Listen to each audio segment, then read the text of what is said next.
social distancing in the big resorts, but that's going to become much easier because half the people at least aren't going to be showing up. There is an enormous reluctance out there for people who've perhaps got used to lockdown. They're feeling kind of safe, kind of comfortable, and the idea of suddenly going out and meeting 1,000 strangers simply doesn't appeal.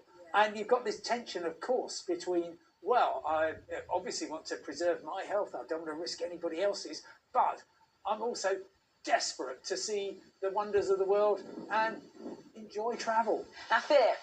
Norwegian is one of the key low-cost airlines. So, your entire business model relies on cramming people in. So how do you keep people safe under those circumstances? Yeah, well, I mean, like all airlines, we've adopted a number of measures. So cleanliness and our cleaning routines are the top one. So going forward, we will be sanitising all the touch points, which are armrests, tray tables, toilets.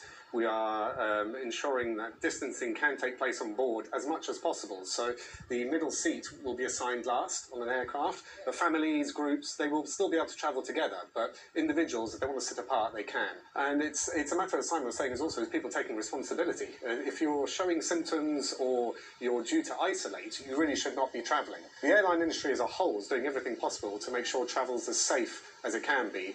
But there will be reduced capacity. I mean, there are less flights actually taking place this summer, and that in turn will mean less people travelling as well. And I guess it's all about giving customers that peace of mind that they're being looked after if they do choose to fly. Well, can I put a couple of points in? Yeah, of course. The reason, yeah, it's absolutely correct. For example, EasyJet, biggest budget airline in Britain, cutting 70% of its flights in July, August, September. Ryanair, biggest European budget airline, they're cutting maybe 60% of flights in July.